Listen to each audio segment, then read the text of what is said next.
안녕하십니까. 두 번째 세션 토론을 맡은 예비역 해군소장 문병옥입니다.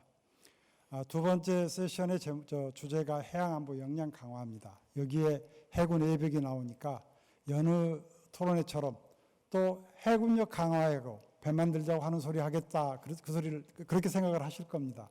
근데 결론은 맞습니다. 근데 제가 생각하는 해양안보 역량 강화는요, 지금까지 우리가 생각해왔던 것과는 조금 결이 다른 쪽으로 말씀드리고 싶습니다. 토론문에 제가 그 책자에 내놨지만은 그 각국의 해군들, 소위 말해서 선진 해군국들의 해군이 만들어지고 유지됐던 것이요, 군사적 대응보다는 통상보호를, 그러니까 국부 창출을 위한 통상보호에 있었습니다. 어떤 나라는 자국의 통상을 보호하기 위해서, 뒤따른 나라는 그 통상을 방해하고 그것을 가져오기 위해서 해군을 만들고 해군력을 유지해 왔습니다. 근데 우리가 해전사를 보면은 주로 전쟁하는 것, 전쟁의 결과만 놓고 보고 있거든요. 전쟁의 원인을 보면은 군사력이 위주가 아니었습니다. 우리가 흔히 아는 그리스도교하고, 그러니까 기독교와 이슬람교의 다툼이었던 레판토 해전을 보더라도 이거는 베니스의 상권하고 오스만 투르크의 상권이 부딪히다가 이게 종교적인 이유까지 들어가서 전쟁으로 가는 겁니다. 해군이 유지하는 가장 큰 목적이 통상보호고 국가의 부를 창출하는 데, 이바지하는 데 있었던 것이죠. 지금도 미국 해군이나 영국 해군에는 물론 군사적 위협이 목전이 있지 않기 때문에 그럴 것이라고 판단하고 있습니다만은 가장 큰 목표가 국부 창출이고 국익보호입니다. 근데 우리 해군은 아직도 90%가 대북 위협에 대응하는 것이고, 뒤에 꼬랑지 조금 가가지고 국가 경제에 이바지하는 것, 이렇게 되어 있습니다. 물론 우리 해군이 만들어지고 나서 얼마 되지 않아서 한국전쟁이 발생하고 또 북한의 군사적 위협이 지속적으로 계속되고 있기 때문에 뒤에 부분은 생각을 많이 못했겠죠. 그리고 또 우리 해군이 이 커오는 과정을 보면은 실제 우리 해운력이 커져갔던 거하고 비슷합니다. 한지훈에서 1992년도에 처음으로 4,000 TU짜리 대형 선박을 투입을 합니다. 그때 우리가 겨우 가진 게 광개토 대항급 함정입니다. 그런데 지금 아덴만에 나가 있는 선박들 충무공 이순신급이요, 광개토 대항급으로서 작전을 못하기 때문에 충무공 이순신급이 나가 있습니다. 해상교통로 보호를 위해서 나가 있는 거거든요. 그런데 많은 사람들이 해양산업하고 해군은 별개다 이렇게 생각을 또 하고 있습니다. 실제 이런 이야기를 하시는 분들은 저는 이렇게 거꾸로 물어봅니다.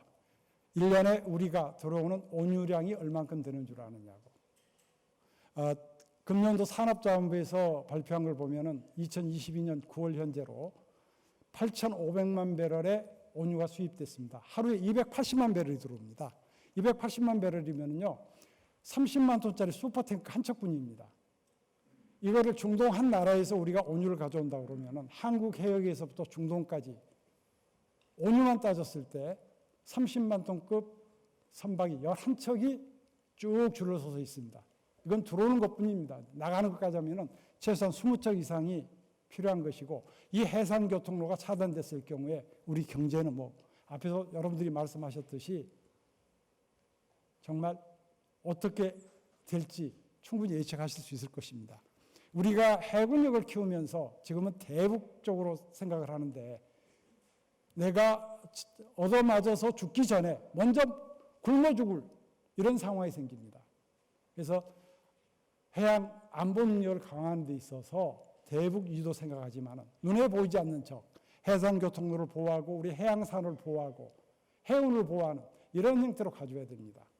지금처럼 뭐 북한의 고속정, 공기부양정 요거 상대하는 조그만 그런 배가 아니고 장기작전할 수 있는 이런 안보 능력을 구축해야 되는데, 우리는 아직도 북한의 능력만 요것만 고려해가지고 함정을 건조하고 해군력을 유지하려고 하는 이런 생각을 하고 있다는 것입니다. 우리가 국부 창출을 위해서 목적 달성을 위해서는 반드시 필요한 수단이 있어야 됩니다. 이 수단이 절대 필요한데도 우리는 아직도 여기에 대해서는 관심을 갖지 않습니다. 이거는 해군만 관심을 가져야 될 부분이 아니고요. 지원을 받아야 될 해양산업에 종사하는 모든 분들도 같이 관심을 갖고서 요구를 해야 됩니다. 그런데 해군 따로, 해양산업 종사자 따로. 그러니까 우리가 이야기했던 아까 김혜슬 박사님께서 충분히 설명해 주셨습니다마는 이 시파워에 대한 정확한 개념이 없이 각자 따로 놀았기 때문에 이런 문제가 생긴 건데요. 사실 오늘 지금 우리가 여기서 토론하고 있는 이 심포지엄의 목적도 이런 총체적인 것을 한번 살펴보고 각자의 것을 시너지 효과를 갖추기 위해서 하는 것인데 이 부분은 모두와 같이 좀 협조를 해야 될 것이라고 생각합니다. 정부에서도 이게 좀 필요한데요. 지금 아덴만 나가 있는 우리 선박들, 해운회사에서 필요한 것들, 또 지원하고 있는 해군들, 이거 아울러서 해줄 수 있는 위원회 조직도 없습니다. 해운회사가 급하면은 그냥 해군에 이야기합니다. 심한 경우에 김재철 회장님 지금 가시고 안 계시지만은 온양산업 나가 있는 온양어선 나가 있는 선단에도 해적들이 수시로 위협을 가합니다. 근데 그거를 누가 조정 통제를 못 해주니까 해군본부에 와가지고 동원산업에서 우리 온양선단 좀 어떻게 보호해주라. 해적들 때문에 위협이 많다. 근데 해군에 전력이 없어가지고 그냥 청해부대 파병 갈 때, 돌아올 때 겨우 몇 시간 그 옆에 지나오면서 그래 그나마 우리 대한민국 해군 여기 있다. 이런 식으로밖에 못했습니다. 정말 우리가 살기 위해서 대한민국이 제대로 된 번영을 위해서는 해양안보 능력을 어떻게 강화를 해야 될 것인지 제가 여기서 누누이 설명드리지 않겠습니다.